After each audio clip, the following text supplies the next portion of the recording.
मध्य प्रदेश में बदमाशों के हौसले बुलंद होते जा रहे हैं। शहडोल में अवैध रेत खनन कर रहे स्मगलर ने क्राइम रोकने आए पटवारी को ट्रैक्टर के नीचे कुचल दिया। पटवारी की मौके पर ही जान चली गई। अवैध खनन रोकने की सरकार की सारी कोशिशें नाकाम हो रही हैं। एमपी के शहडोल जिले में सनसनीखेज वारदात सामने आई है। रेत के अवैध उत्खनन को रोकने गए पटवारी को रेत से भरे ट्रैक्टर ने रौंद दिया, जिससे पटवारी की मौके पर ही मौत हो गई। घटना के बाद ट्रैक्टर सहित ड्राइवर फरार है। मामला शहर की सीमा पर स्थित बाणसागर थाने के ग्राम गोपालपुर में सोन नदी के किनारे का है। पुलिस ने शव को बरामद कर पोस्टमार्टम के लिए भिजवा दिया है। दरअसल शहडोल जिले में रेत का वैध ठेका न होने के कारण रेत का अवैध उत्खनन लगातार जारी है। पूरे जिले की छोटी बड़ी नदी नालों से रेत का अवैध उत्खनन किया जाता है। रेत का वैध ठेका न होने के कारण रेत के दाम दोगुने हो गए हैं और पूरे जिले में रेत माफिया काफी सक्रिय है। इसके चलते रेत का अवैध खनन किया जा रहा है। पटवारी को ट्रैक्टर के नीचे कुचल दिया गया। बीती रात शहडोल जिले की सीमा पर स्थित बाणसागर थाना के ग्राम गोपालपुर में सोन नदी के किनारे रेत का अवैध उत्खनन हो रहा था। इसे रोकने के लिए ब्योहारी ब्लॉक के खड्डा सर्कल के पटवारी सहित 4 पटवारी मौके पर पहुंचे। सभी ने उत्खनन कर रेत ले जा रहे ट्रैक्टर को रोकने का प्रयास किया। ब्योहारी में बुढ़वा क्षेत्र में अवैध के रेत उत्खनन के लगातार मामले सामने आ रहे थे और इसकी शिकायतें प्राप्त हो रही थी। इसलिए 23 तारीख को राजस्व खनिज ने और पुलिस अधीक्षक के साथ में वहां पर निरीक्षण किया गया और 24 और 25 को बड़ी बड़ी रेत की जब्ती की गई। 24 तारीख को 225 घन मीटर रेत जब्त की गई। 25 तारीख को भी 250 घन मीटर रेत जब्त की गई और 25 तारीख की रात को 8:30 बजे तक एसडीएम, खनिज अधिकारी और पुलिस के जवान वहां पे मौके पे थे और उन्होंने वहां पे जब्ती की गई। और उसके बाद रात के समय 4 हमारे जो पटवारी थे, जिनको कि उस क्षेत्र में लगातार 3 दिन तक वो जब्ती में सहयोग कर रहे थे, उनको वहां पे कार्रवाई करवा रहे थे।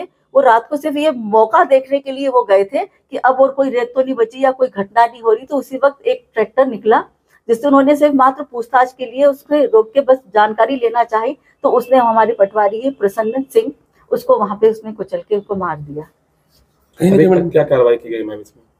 पुलिस के द्वारा कार्रवाई की गई है।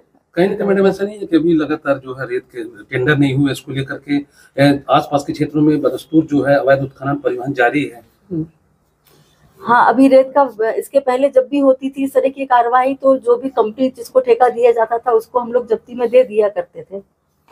ट्रैक्टर चालक पटवारी प्रसन्न सिंह बघेल को कुचलने के बाद अपना वाहन लेकर मौके से फरार हो गया। क्राइम रोकने में इस पटवारी ने अपनी जान गंवा दी। ट्रैक्टर के कुचलने से पटवारी प्रसन्न सिंह बघेल की मौके पर ही मौत हो गई। साथ ही पटवारियों ने घटना की सूचना सीनियर अधिकारियों को दी। मौके पर ब्योहारी के एसडीएम नरेंद्र सिंह और एसडीओ पुलिस रवि प्रकाश मौके पर पहुंचे। पटवारी प्रसन्न सिंह के शव को पोस्टमार्टम के लिए बाणसागर अस्पताल ले जाया गया। जैसा कि अभी कलेक्टर मैडम ने बताया, इसमें पिछले 2-3 दिन से लगातार खनिज, रेवेन्यू और पुलिस का अमला मौके पर जाकर अवैध रूप से जो भंडारित रेत थी उस पर कार्रवाई कर रही थी। और कल भी रात्रि 9 बजे तक वहां पूरी टीम मौजूद थी, जिसमें संयुक्त रूप से रेवेन्यू का अमला, माइनिंग का अमला और पुलिस का अमला वहां पे मौजूद था। उसके बाद जो 4 पटवारी हमारे साथी थे, ये लोग वहां पेट्रोलिंग के हिसाब से गए हुए थे और आते एक इनको रेत की भरी डग्गी ट्रैक्टर ट्रॉली दिखी और उसको रोकने का प्रयास किया। तो जो बदमाश है उसने हमारे पटवारी साथी पर ट्रैक्टर चला दिया, जिससे दुखद मृत्यु हो गई।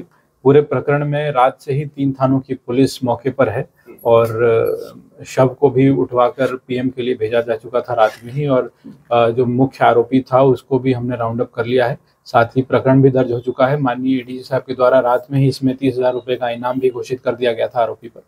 और जो ट्रैक्टर था जिससे ये घटना कारित की गई थी, वो ट्रैक्टर भी जब्त कर लिया गया है। कितने आरोपी लोग हैं, क्योंकि और भी लोग हैं इसमें शामिल हैं? कितने लोग क्षेत्र में और भी हो गए? मौके पर जो मुख्य आरोपी था उसको अरेस्ट कर लिया गया है, उससे पूछताछ की जा रही है और अगर इसमें अन्य भी आरोपी होंगे तो उनकी भी गिरफ्तारी शीघ्र की जाएगी। क्या सर पटवारी ने मौके जाने के पूर्व पुलिस को सूचना दी थी? पूरी टीम, जैसा मैंने बताया, 9 बजे तक मौके पर उपस्थित थी और उसके बाद सिर्फ निगरानी हेतु 4 पटवारियों को वहां भेजा गया था और उसके बाद ये पूरी घटना हुई। गिरफ्तारी किस-किस की हो चुकी है सर इसमें? एक जो मुख्य आरोपी था उसकी वहां गिरफ्तारी हो चुकी है। पूछताछ जारी है, लेकिन गिरफ्तारी हो चुकी है। शासन के सारे प्रयास नाकाम हो गए। शहडोल एसपी प्रतीक कुमार का कहना है कि टीम बनाई गई है, मौके से फरार ट्रैक्टर चालक और वाहन को ढूंढा जा रहा है और जल्द ही कार्रवाई की जाएगी। वहीं रेत के अवैध उत्खनन पर रोक लगाने के लिए प्रशासन की लगातार कार्रवाई भी की जा रही है, लेकिन फिर भी इसे रोक लगाने में सफलता नहीं मिल रही है। रेत की अत्यधिक मांग के कारण अवैध रेत का उत्खनन पूरे जिले में लगातार जारी है।